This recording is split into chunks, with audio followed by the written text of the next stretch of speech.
Hello. तो कैसे हैं आप लोग? Welcome back to my YouTube channel chemistry with Baki. और हम यहाँ पर लेके आ गए हैं MSc second semester inorganic chemistry के एक अनदर यूनिट। सिलेबस में यूनिट यूनिट 5 के अंदर दे रखी है। तो यूनिट का नाम है मेटल क्लस्टर्स। ठीक है, तो इसके अंदर क्या क्या होते हैं, क्या क्या नहीं होते हैं, ये चीज़ों के बारे में अपन आज देखेंगे। ठीक है, तो इनके अंदर सबसे पहला टॉपिक आता है वोरेंस। ठीक है, तो क्या होते हैं वोरेंस या बोरॉन्स? क्या होते हैं वोरेंस? क्या होते हैं जो बोरोन होते हैं, उन बोरोन के जो हाइड्राइड्स होते हैं वही क्या होता है, वोरेंस होता है। तो ये वोरेंस क्या होता है, इलेक्ट्रॉन डेफिशिएंट कंपाउंड होता है। और सिंपलेस्ट बोरेन जो होता है अपना BS3 होता है, जो कि आपका डाई बोरेन की फॉर्म में एग्जिस्ट करता है, B2 एक्सेस की फॉर्म में क्या करता है, एग्जिस्ट करता है। क्लियर? इसका जनरल नॉमेनक्लेचर का अपन देखें तो कैसे इसको नॉमेनक्लेट करते हैं अपन, जैसे कि B5H9 है तो उसको पेंटाबोरेन 9 बोल दिया, B2S6 को डाइबोरेन 6 बोल दिया, B5H12 को आपने पेंटाबोरेन 12 बोल दिया। पेंटा यानी कि 5 बोरेन, और H12 बता पर अपन ने क्या बोल दिया, 12 बोल दिया। ठीक है, इसके अंदर एक रूल आता है वेड रूल, जिसकी मदद से अपन क्या करते हैं, जो बोरेन होता है इनके स्ट्रक्चर्स को डिटरमाइन करते हैं। अब वेड रूल क्या बोलता है, इसमें ये लिखा है कि वेड रूल की हेल्प से आप बोरेन्स और उनके डेरिवेटिव्स के फ्रेमवर्क और स्केलेटन इलेक्ट्रॉन्स की संख्या को फॉलोइंग पॉइंट के बेस पर आप क्या डिटरमाइन कर सकते हैं, और इससे बोरेन के स्ट्रक्चर को डिटरमाइन कर सकता है। अच्छा, फ्रेमवर्क और स्केलेटन इलेक्ट्रॉन्स क्या है? फ्रेमवर्क या स्केलेटन इलेक्ट्रॉन्स वो इलेक्ट्रॉन्स है जिससे कि बोरेन की स्ट्रक्चर जो होती है ना, तो बोरेन की स्ट्रक्चर को बनाने में कितने इलेक्ट्रॉन्स की हेल्प लगी, कितने इलेक्ट्रॉन्स ने पार्टिसिपेट किया, कंट्रीब्यूट किया, किसके इलेक्ट्रॉन्स ने कंट्रीब्यूट किया, तो वो सारी चीजों को वेड रूल बताता है। वेड रूल के क्या 4 पॉइंट ऐसे इंपॉर्टेंट जो जानना जरूरी है। इसने बोला है कि each BH unit contribute two electrons, यानी कि जितने भी एप के अंदर आपकी स्ट्रक्चर के अंदर जितनी BH यूनिट आएगी, BH यूनिट मतलब BH बॉन्ड आएंगे। ठीक है, तो जितनी भी BH यूनिट है वो कंट्रीब्यूट करेगी 2 इलेक्ट्रॉन्स को, जितनी CH यूनिट आएगी वो कंट्रीब्यूट करेगी 3 इलेक्ट्रॉन्स को, और जितने भी एडिशनल हाइड्रोजन एटम्स आएंगे जो कि अदर जुड़ रहे होंगे उस स्ट्रक्चर के बाहर, जितने भी हाइड्रोजन एटम जुड़ रहे होंगे वो कंट्रीब्यूट करेंगे 1 इलेक्ट्रॉन, और जितने भी नेगेटिव चार्ज होंगे वो ईच नेगेटिव चार्ज कंट्रीब्यूट करेगा आपका 1 इलेक्ट्रॉन। ठीक है, प्रत्येक negative charge, each negative, each का मतलब प्रत्येक। ठीक है, यहाँ पर अपन देखते हैं कि कैसे अपन फ्रेमवर्क और स्केलेटन इलेक्ट्रॉन्स को क्या करते हैं, अपन कैलकुलेट करते हैं। जैसे कि फॉर एग्जांपल, एक एग्जांपल B5H9 मैंने लिया। अब B5H9 में आपको क्या दिख रहे हैं, B और H दिख रहा है। B कितने हैं, 5।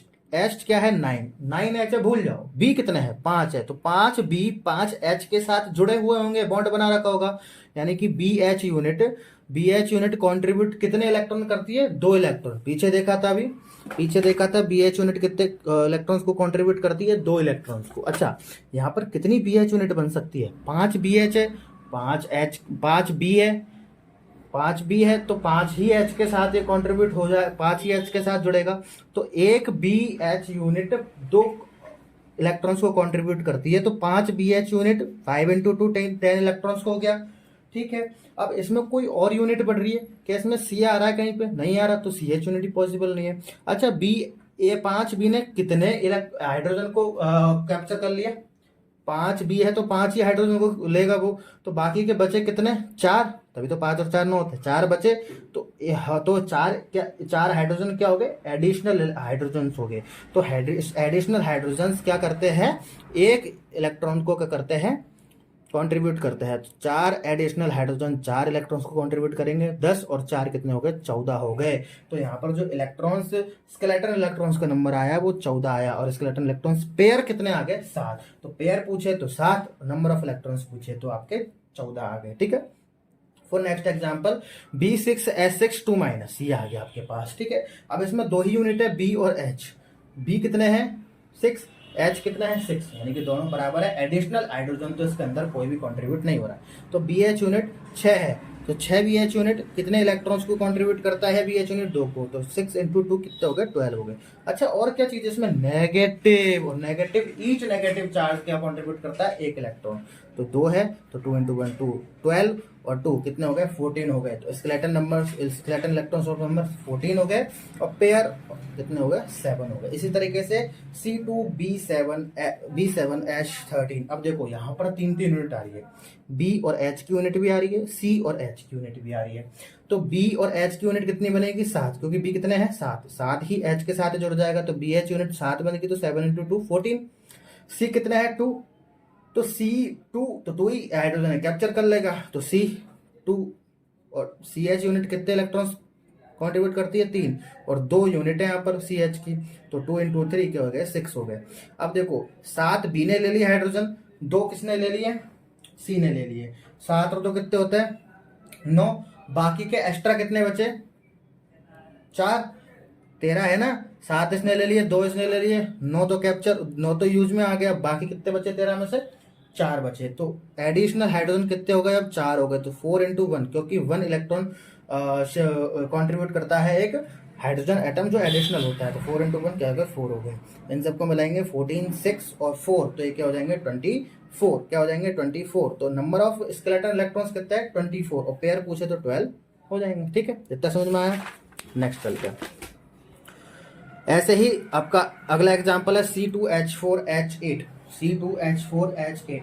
अब इसमें देखो इसमें C2H4H8 सॉरी C2B4H8, सॉरी मैं इसको यहाँ पर थोड़ा सा सही कर देता हूँ।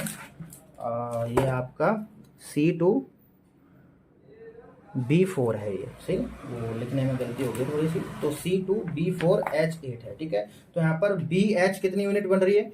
B कितने हैं? 4 है, तो 4 BH यूनिट बनेगी, तो 4 इंटू 2 8 इलेक्ट्रॉन्स। सी की कितनी यूनिट बनेगी? 2 यूनिट बनेगी, तो 2 यूनिट 2 इंटू 3, क्योंकि 3 इलेक्ट्रॉन कॉन्ट्रीब्यूट करता है CH यूनिट, तो 3 इंटू 2 6 इलेक्ट्रॉन्स हो गए। अब 4 हो गए, 2 हो गए, 6 इलेक्ट्रॉन्स क्या हो गए हैं? आप पार्टिसिपेट हो गए 8 में से, तो बचे कितने? 2 और बचे, तो ये एडिशनल है, तो 2 इंटू 1 इंटू 2, तो 8, 6 और 2 ये कितने हो गए? 16 हो गए। तो स्केलेटन इलेक्ट्रॉन्स ऑफ नंबर्स कितने? नंबर ऑफ इलेक्ट्रॉन्स कितने हो गए? 16 हो गए। और पेयर यहाँ पर कितने हो जाएंगे आपके? 8 हो जाएंगे। बात समझ में आई है? फॉर एग्जाम्पल इसके ही आप अगर एग्जाम्पल देखें तो B2H6 हो गया, B6H10 हो गया, B8H12 होगा। इन सबको आप करोगे, मैंने इतना करा दिया है, इन सबको आप ट्राई करके देखोगे। इनमें स्केलेटन नंबर ऑफ इलेक्ट्रॉन्स 8 आएगा, 16, 20, और पेयर कितने आ जाएंगे? 4, 8 और 10। ठीक है, पेयर। ठीक है, इतना कर लोगे आप। ठीक है, अब यहाँ पर अपन बात करते हैं, अपने स्केलेटन फ्रेम निकाल लिया है अपन ने यहाँ पर। ठीक है, और ठीक है, अब यहाँ पर हम बात करते हैं क्लासिफिकेशन ऑफ वोरेन्स। ठीक है, इनका क्लासिफिकेशन किन किन बेस पर किया गया है? पहला क्लासिफिकेशन इनका क्लोजो, कौन सा है? क्लोजो वोरेन्स। ये क्या होते हैं कि ऐसे वोरेन जिन पे N+1 स्केलेटन इलेक्ट्रॉन्स पेयर होते हैं, और N क्या है? नंबर ऑफ बोरेन, यानी कि एटम के पास जितना बोरोन होगा, जितने बोरोन के नंबर होंगे उतने ही स्केलेटन इलेक्ट्रॉन पेयर होंगे। मतलब अपन को ये झंझट ही नहीं है करने का, अपन को ये झंझट ही नहीं है करने का अब, कि भाई अपन डायरेक्ट बता देंगे। जैसे कि N+1 है, तो N+1 है, N+1 है, तो यानी नंबर ऑफ बोरोन N है, और उसमें +1 कर देंगे। जैसे कि सपोज करो ये 2 है, नंबर ऑफ बोरोन कितने है? 2। अब 2 में +1 करेंगे तो कितना आएगा? 3। तो क्या नंबर ऑफ 3 पेयर्स के नंबर यहाँ पर 3 है? नहीं है, तो यानी कि क्लोजोबोरोन तो, यानी कि क्लोजोबोरेन नहीं है, क्लोजोबोरेन ये नहीं है। इसको देखो 6 है, 6 में +1 करेंगे, नहीं, ये भी क्लोजोबोरेन नहीं है, ये भी क्लोजोबोरेन नहीं है। ठीक है, तो क्लोजोबोरेन क्या है? B5H5, B5H5 क्लोजोबोरेन है। B5 में क्या करोगे आप? नंबर ऑफ बोरॉन्स कितने हैं? 5। अब 5 में 1 जोड़ दो तो कितने हो जाएंगे? 6। तो नंबर ऑफ पेयर्स कितने आने चाहिए? 6 आने चाहिए। तो आप उसको कैलकुलेट करोगे ना अपने से, तो इसमें 6 ही आएगा। तो ये कंपाउंड क्या कहलाएगा? क्लोजोबोरेन। ऐसे ही इसमें B6H6 में क्या है? बी कितने हैं? 6 है, तो 6 में 1 जोड़ दो कितना आ जाएगा? 7। तो नंबर ऑफ पेयर्स कितने आएंगे इसमें? 7 आएंगे। आप इसमें जोड़कर देख सकते हो। B6H6 का एग्जांपल अपन ने पीछे किया हुआ है। ठीक है, जैसे कि ये B6H6 का अपन ने एग्जांपल किया हुआ है। नंबर ऑफ बोरॉन्स कितने हैं? 6 है, 1 जोड़ दो कितने आ जाएंगे? 7 आ जाएंगे। यानी कि नंबर ऑफ स्केलेटन पेयर्स कितने आए थे यहाँ पर? 7 आए थे। यानी कि क्लोजोबोरेन का एक अपना एग्जाम्पल है। समझ में आई बात कैसे करना है? चलो दूसरा अपन देखते हैं इसको, नीडोबोरॉन या नाइडोबोरॉन जो भी आप बोल सकते हो। इसमें क्या होता है? N+2 स्केलेटन इलेक्ट्रॉन पेयर्स होते हैं, यानी कि N तो नंबर ऑफ बोरॉन है ही है, और प्लस एडिशनल क्या कर दोगे? 2। ठीक है, जनरल फॉर्मूला इसका BnHn+4 होता है। आपको B2 है, क्या है यहाँ पर? B2 है। B2 नंबर ऑफ बोरॉन्स कितने हैं? 2।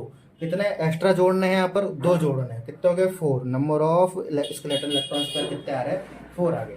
ये स्केलेटन इलेक्ट्रॉन्स है, ये स्केलेटन इलेक्ट्रॉन्स पेयर। ठीक है, ये नंबर है और ये आपके इस लाइन में पेयर, ठीक है।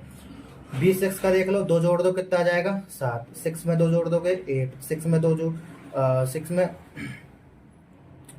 जोड़ दोगे 8 आ जाएगा, ठीक है। 10 में 2 जोड़ दोगे आपका कितना आ जाएगा 12 हो जाएगा, ठीक है। सॉरी ये आपकी फिर अनदर एक मिस्टेक है, ये B6 नहीं है, ये सॉरी B8 है, ठीक है। B8 में 2 जोड़ दोगे क्या हो जाएगा आपका 10 हो जाएगा, ठीक है। इज इट क्लियर और नॉट? तो ये जो नाइडो बोरॉन निडो बोरॉन जो होता है कंपैरेटिविटी क्या होता है, स्टेबल होता है कंपैरेटिवली, और सबके कंपेयर में स्टेबल होता है, और इनका मेल्टिंग पॉइंट क्या होता है, ज्यादा होता है, हायर होता है, उच्च कोटि का होता है। समझ में आई? अगला आपका बोरॉन आता है एरेक्नो बोरॉन। इसमें क्या होता है N+3 होता है, यानी कि जितने नंबर ऑफ बोरॉन्स है उसमें प्लस कितने कर दो आप 3 कर दो, तो +3 करते जाओ। जैसे कि नंबर ऑफ बोरॉन कितना है 4, 3 जोड़ोगे कितने हो जाएंगे 7 हो जाएंगे, 5 में जोड़ोगे 8 हो जाएंगे, 6 में जोड़ोगे तो 9 हो जाएंगे, ठीक है। 9 में जोड़ोगे तो 12 हो जाएंगे। सिंपल सी बात है। ये नंबर ऑफ पेयर्स है, ये वाले पेयर्स वाली लाइन है, और ये नंबर्स वाली आपकी लाइन है। समझ में आई बात? नेक्स्ट, ठीक है। ये एरेक्नो जो होता है वो वेव लाइक स्ट्रक्चर होती है, ठीक है। कौन सी स्ट्रक्चर होती है? वेव, ये वेव लाइक स्ट्रक्चर होती है, ठीक है। और ये होते हैं अनस्टेबल होते हैं, तो इनका मेल्टिंग पॉइंट क्या होगा आपका लो होगा, क्योंकि जल्दी ही आपके टेम्परेचर क्या हो जाएंगे टूट जाएंगे, तो इसलिए क्या होते हैं अनस्टेबल होते हैं। हाई टेम्परेचर पर टूटते तो स्टेबल होते हैं, जैसा कि वो पिछले वाला अपना नीडो नाइटो जो था, ठीक है। ऐसा ही कंजक्टो बोरॉन जो होते हैं ये N+4 के लिए होते हैं, और हाइपो जो होते हैं N+5 के लिए होते हैं, ठीक है। तो उनके एग्जाम्पल लिखने इसके अपन को ज़्यादा जरूरत है नहीं, तो इस तरीके से अपन को यहाँ पर समझ में आ जाएगा, ठीक है। तो थैंक यू फॉर वॉचिंग। अपन ने आज एक नई यूनिट स्टार्ट करी है MSc सेकंड से इनऑर्गेनिक केमिस्ट्री के अंदर, ठीक है। तो ज़्यादा से ज़्यादा लाइक, ठीक है, ज़्यादा से ज़्यादा लाइक करें, शेयर करें और सब्सक्राइब करें।